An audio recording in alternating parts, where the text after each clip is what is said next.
Hello everyone, नमस्कार, स्वागत, अभिनंदन आप सभी का आपके अपने YouTube channel RP number 1 study channel पर।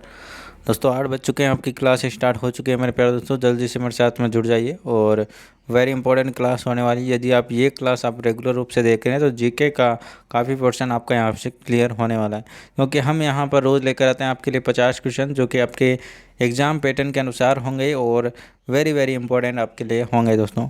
ठीक है, तो जल्दी जल्दी से एक बार से शेयर कर दीजिए और डेली लाइव आपकी ये क्लासें चलती हैं, सभी की सभी क्लासें आप लिया करो। ठीक है, तो चलते हैं, क्लास स्टार्ट करते हैं। और चैनल पर नए तो चैनल को सब्सक्राइब कर लीजिएगा ताकि आपको रोज़ क्लास मिलती रहे दोस्तों। तो चलिए स्टार्ट करते हैं, फर्स्ट क्वेश्चन की ओर चलते हैं। एक बार से शेयर कर दीजिए ताकि सभी विद्यार्थी जुड़ सके। फर्स्ट क्वेश्चन आपके सामने है, आंसर दीजिएगा मेरे प्यारे दोस्तों। भारत का पहला केरोसिन मुक्त शहर कौन सा है? भारत का पहला केरोसिन मुक्त शहर कौन सा है, बताइएगा। जल्दी से आंसर दीजिएगा। करेक्ट आंसर आपका यहाँ पर क्या हो जाएगा?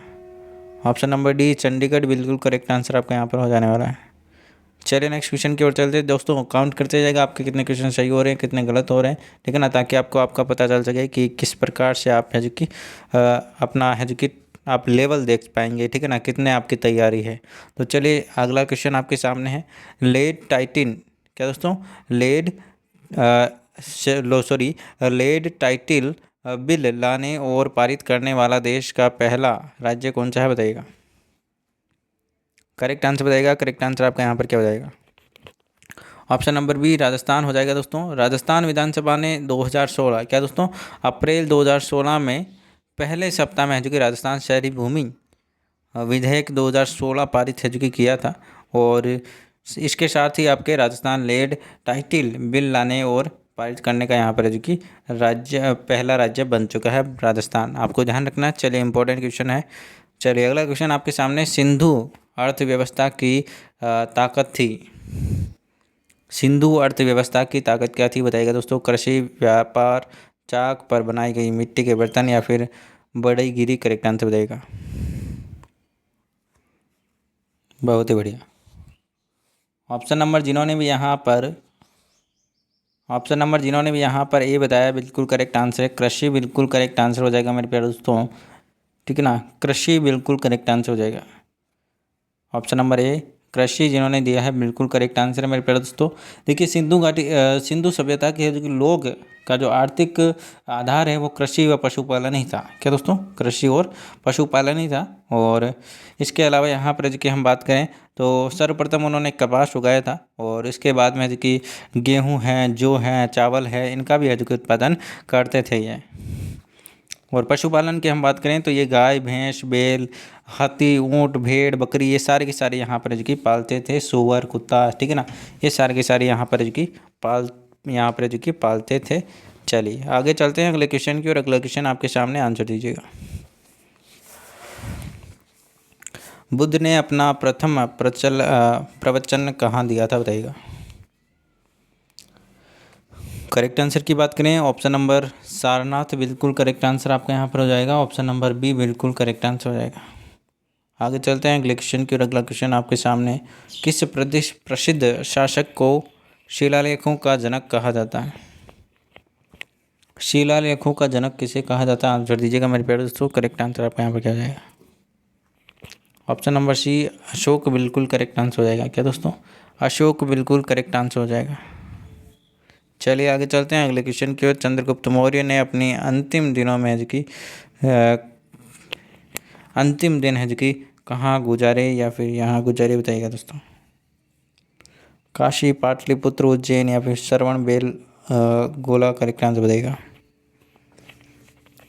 करेक्ट आंसर की बात करें, ऑप्शन नंबर डी बिल्कुल करेक्ट आंसर आपका यहाँ पर हो जाएगा। श्रवण बेल गोला, ये क्वेश्चन मैंने आपको पहले भी करवा रखा है, बहुत ही अच्छा क्वेश्चन है। देखिए क्लास को एक बार से शेयर कर दीजिए ताकि सभी विद्यार्थी, आपके भाई बहन सभी के सभी जुड़ सके और क्लास का आनंद ले सके। निम्नलिखित में से वह अकेली रानी कौन थी जिसने दिल्ली पर शासन किया था? वह अकेली रानी कौन सी थी जिसने दिल्ली पर शासन किया था, बताइएगा। करेक्ट आंसर की बात करें तो ऑप्शन नंबर ए जिन्होंने दिया है, रजिया सुल्तान, बिल्कुल करेक्ट आंसर आपका यहाँ पर हो जाएगा। आगे चलते हैं अगला क्वेश्चन आपके सामने, आंसर दीजिएगा। 108 नंबर क्वेश्चन आपके सामने। स्वयं को दूसरा सिकंदर सिकंदर ए शानी कहने वाला सुल्तान कौन था? करेक्ट आंसर बताइएगा मेरे प्यारे दोस्तों। करेक्ट आंसर आपका यहाँ पर क्या हो जाएगा? बहुत ही बढ़िया। ऑप्शन नंबर यहाँ पर बी बिल्कुल करेक्ट आंसर हो जाएगा। अलाउद्दीन खिलजी बिल्कुल करेक्ट आंसर आपका यहाँ पर हो जाएगा। अलाउद्दीन खिलजी स्वयं को दूसरा सिकंदर कहते थे, ठीक है ना? बिल्कुल। चलिए, और यह खिलजी वंश का सबसे योग्य शासक था। चलिए आगे चलते हैं अगले क्वेश्चन की ओर। अगला क्वेश्चन आपके सामने, प्रसिद्ध क्रांतिकारी गीत सरफरोशी की तमन्ना अब हमारे दिल में है की रचना किसने की थी बताइएगा? भगत सिंह, खुदीराम बोस, चंद्रशेखर आज़ाद, राम प्रसाद बिस्मिल। करेक्ट आंसर बताइएगा। करेक्ट आंसर क्या हो जाएगा मेरे प्यारे दोस्तों बताइएगा? ऑप्शन नंबर डी बिल्कुल करेक्ट आंसर हो जाएगा। राम प्रसाद बिस्मिल बिल्कुल करेक्ट आंसर आपका यहाँ पर हो जाएगा। आगे चलते हैं अगले क्वेश्चन की ओर। अगला क्वेश्चन आपके सामने आंसर दीजिएगा। लेडी विथ द लैम्प के नाम से कौन विख्यात है? वेरी इंपॉर्टेंट क्वेश्चन है। लेडी विथ द लैम्प के नाम से कौन विख्यात है बताइएगा? तो कई बार मैंने ये क्वेश्चन करवाया भी है। और आपका करेक्ट आंसर आपका यहाँ पर क्या हो जाएगा? करेक्ट आंसर आपका यहाँ पर क्या हो जाएगा? जल्दी से आंसर दीजिएगा। बिल्कुल option number B Florence Nightingale बिल्कुल करेक्ट आंसर आपका यहाँ पर हो जाएगा। आगे चलते हैं अगले क्वेश्चन की ओर। अगला क्वेश्चन आपके सामने क्वेश्चन नंबर 11, अनुशीलन समिति की स्थापना किसके द्वारा की गई बताइएगा? अनुशीलन समिति की स्थापना किसके द्वारा की गई बताइएगा? जल्दी से आंसर दीजिएगा। करेक्ट आंसर आपका यहाँ पर क्या हो जाएगा? बहुत ही बढ़िया। करेक्ट आंसर आपका यहाँ पर क्या हो जाएगा? बिल्कुल ऑप्शन नंबर बी सचिंद्र, ठीक है ना? सचिंद्र सान्याल बिल्कुल करेक्ट आंसर आपका यहाँ पर हो जाएगा। आगे चलते हैं अगले क्वेश्चन की ओर। अगला क्वेश्चन आपके सामने, सत्याग्रह के 3 प्रमुख स्वरूप कौन से थे बताइएगा? सत्याग्रह के 3 प्रमुख जो स्वरूप हैं वो कौन थे बताइएगा दोस्तों? करेक्ट आंसर बताइएगा। जल्दी से आंसर यहाँ पर क्या जाएगा? ऑप्शन नंबर बी असहयोग, सविनय अवज्ञा आंदोलन, ठीक है ना? और बहिष्कार। ये 3 स्वरूप थे। आपको ध्यान रखना है, मोस्ट इम्पोर्टेंट क्वेश्चन। अगला क्वेश्चन आपके सामने, प्रिंस ऑफ, ठीक है ना? प्रिंस ऑफ पिलग्रिम्स नामक किसने प्रदान किया था बताइएगा दोस्तों? ये नाम है जो किसने प्रदान किया था बताइएगा?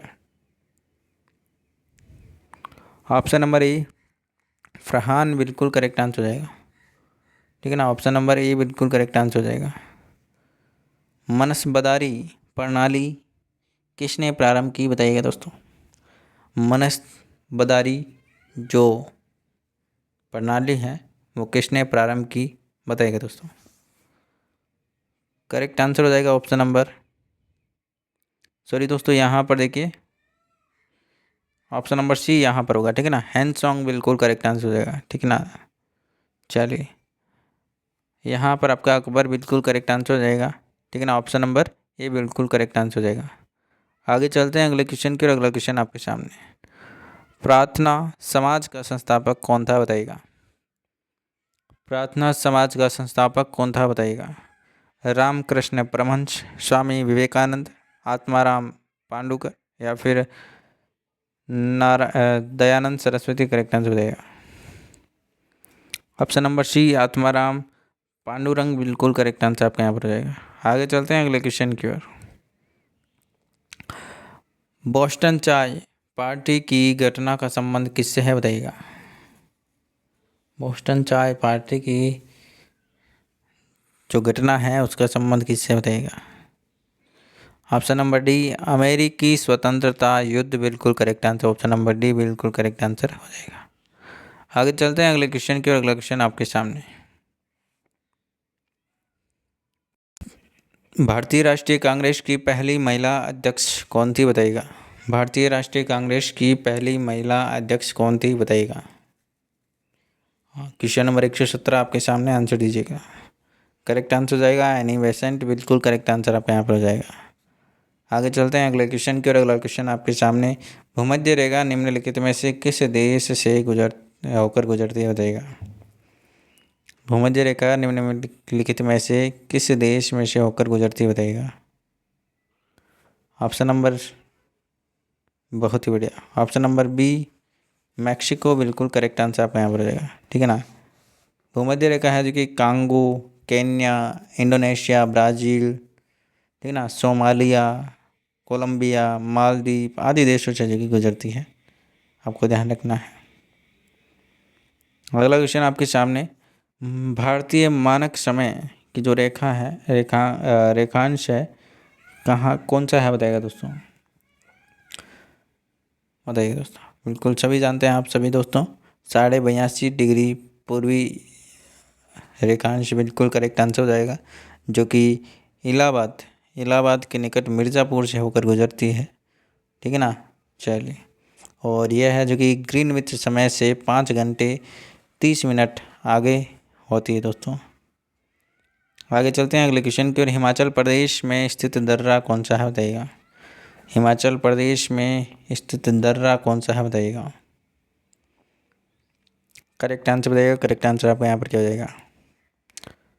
ऑप्शन नंबर यहाँ पर आपका बिल्कुल ए, बिल्कुल करेक्ट आंसर हो जाएगा। शिपकिला बिल्कुल करेक्ट आंसर आपका यहाँ पर हो जाएगा। आगे चलते हैं दोस्तों, अगला क्वेश्चन आपके सामने, कौन सी पर्वत श्रेणी भारत में स्थित है, बताइएगा। तो सिंपल सा क्वेश्चन है, कोई ज़्यादा दिक्कत वाली बात है नहीं। ऑप्शन नंबर डी, पीर पांचाल का नाम आपने सुना होगा, ऑप्शन नंबर डी बिल्कुल करेक्ट आंसर हो जाएगा, ठीक है ना। चलिए आगे चलते हैं अगले क्वेश्चन की ओर। अगला क्वेश्चन आपके सामने,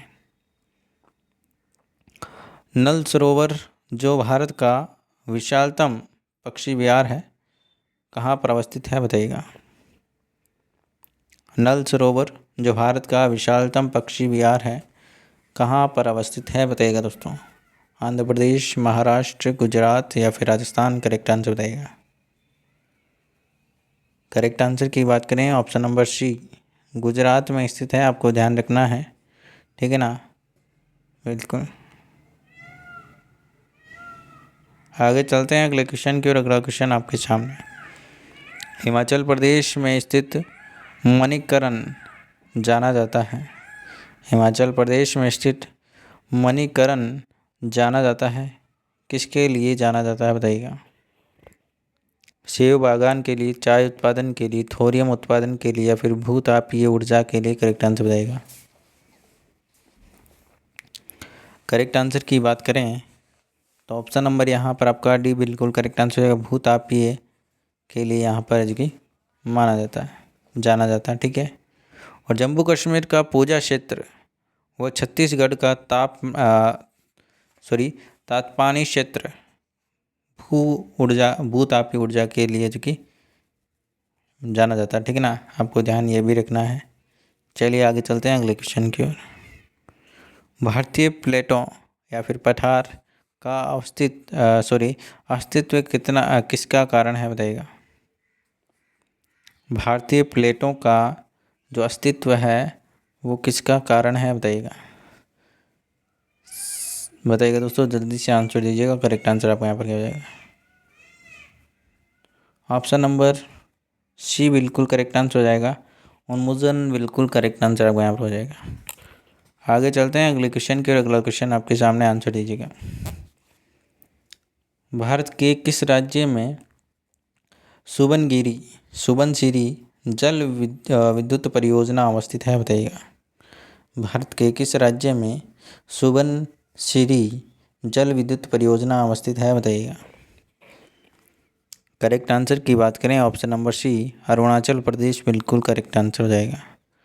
आगे चलते हैं अगले क्वेश्चन की ओर। अगला क्वेश्चन आपके सामने, भारत का राष्ट्रीय जलमार्ग फर्स्ट का पथ है या फिर रूट है या फिर पथ है, कौन सा रास्ता आप देख सकते हैं, ठीक है ना। चलिए, इलाहाबाद से हल्दिया, सादिया से गुबरी पट्टी या फिर कोलम से कोठापुरम या फिर भद्रचलम से राजामुंदरी करेक्ट आंसर बताइएगा। करेक्ट आंसर की बात करें ऑप्शन नंबर यहाँ पर ऑप्शन नंबर बिल्कुल बहुत ही शानदार ऑप्शन नंबर ए बिल्कुल करेक्ट आंसर हो जाएगा। इलाहाबाद से हल्दिया बिल्कुल करेक्ट आंसर हो जाएगा, भारत का राष्ट्रीय जलमार्ग फर्स्ट।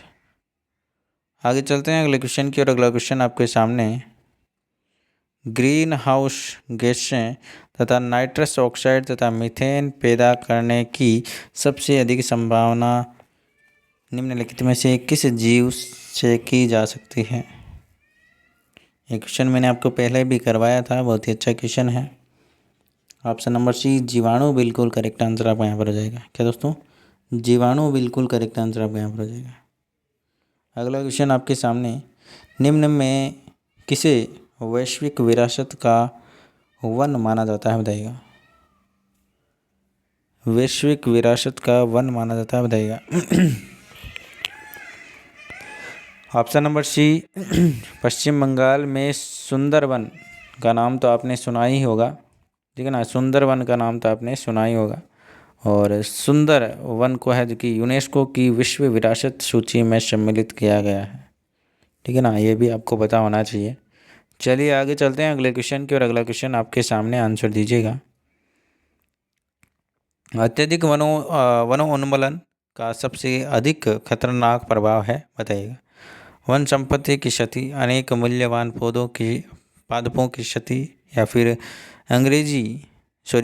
जंगली जानवरों के निवास स्थलों का नाश या फिर मृदा अपरदन। करेक्ट आंसर बताइएगा। करेक्ट आंसर की बात करें ऑप्शन नंबर सी बिल्कुल करेक्ट आंसर है। जंगली जानवरों के निवास स्थलों का नाश हो रहा है, बिल्कुल करेक्ट आंसर है। वनोन्मूलन मतलब कि पेड़ पौधों का काटना, ठीक है ना। चलिए डेसिबल निम्नलिखित में से किसके मापने की इकाई है बताइएगा। डेसिबल किसके मापने की इकाई है बताइएगा। तो आप सभी जानते हैं मेरे प्यारे दोस्तों, डेसिबल से क्या मापा जाता है, ध्वनि मापी जाती है। और मैंने आपको बहुत अच्छे से बताया था, ठीक है ना। 80 डेसिबल से अधिक ध्वनि होती है उसको क्या होता है दोस्तों, वो हानिकारक होती है मनुष्य के लिए, ठीक है ना। चलिए आगे चलते हैं अगले क्वेश्चन की और अगला क्वेश्चन आपके सामने आंसर दीजिएगा। खाद्य श्रृंखला में परस्पर समूह को कहा जाता है। खाद्य श्रृंखला के परस्पर समूह को क्या कहा जाता है बताइएगा। ऑप्शन नंबर सी खाद्य जाल कहा जाता है। आपको ध्यान रखना है, क्या कहा जाता है दोस्तों, खाद्य जाल कहा जाता है। चलिए आगे चलते हैं अगले क्वेश्चन की और अगला क्वेश्चन आपके सामने आंसर दीजिएगा।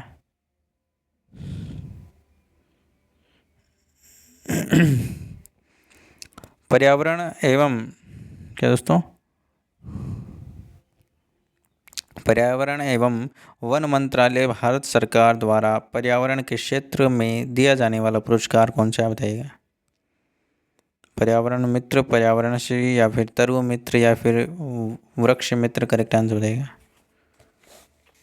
ऑप्शन नंबर डी बिल्कुल करेक्ट आंसर हो जाएगा। वृक्ष मित्र पुरस्कार जो कि दिया जाता है।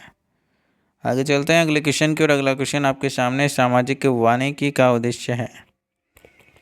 सामाजिक वानिकी का उद्देश्य क्या बताइएगा। सामाजिक वानिकी के उद्देश्य की बात करें तो ऑप्शन नंबर ए बिल्कुल करेक्ट आंसर हो जाएगा। पर्यावरणिक, सामाजिक व ग्रामीण विकास में मदद के उद्देश्य से वनों का प्रबंधक। बिल्कुल करेक्ट आंसर हो जाएगा ऑप्शन नंबर ए। जिन्होंने ऑप्शन नंबर ए बताया बिल्कुल करेक्ट आंसर हो जाएगा। दोस्तों काउंट करते रहिएगा ताकि आपको आपका लेवल पता चल सके कि कितना क्वेश्चन आपका सही हो रहा है, कितना गलत हो रहा है, ठीक है ना। तो बिल्कुल आप है क्या, हाँ लास्ट तक बने रहिए, वो पूरा टेस्ट आप दीजिए ताकि आपका क्या लेवल आपको पता चल सके और आप अपनी पूरी तैयारी यहाँ से कर सके, ठीक है ना। चलिए, और वीडियो को लाइक नहीं किया आपने, शेयर की नहीं किया है तो कर दीजिए जल्दी से, है ना। लाइक वाला बटन दबा दीजिए जिन्होंने भी नहीं दबाया लाइक वाला बटन। चलिए, यदि एक मेंढक एक टिड्डे को खाता है तो ऊर्जा का स्थानांतरण होगा उत्पादक से अपघटक की ओर, या फिर उत्पादक से प्राथमिक उपभोक्ता को, या फिर प्राथमिक उपभोक्ता से द्वितीय उपभोक्ता, या फिर द्वितीय उपभोक्ता से प्रथम उपभोक्ता बताइएगा। यदि मेंढक एक टिड्डे को खाता है तो ये क्या है बताइएगा दोस्तों, क्या परिस्थानांतरण होता है बताइएगा। ऑप्शन नंबर यहाँ पर आपका सी बिल्कुल करेक्ट आंसर हो जाएगा। प्राथमिक उपभोक्ता से द्वितीय उपभोक्ता की ओर है जो कि ऊर्जा का स्थानांतरण होता है।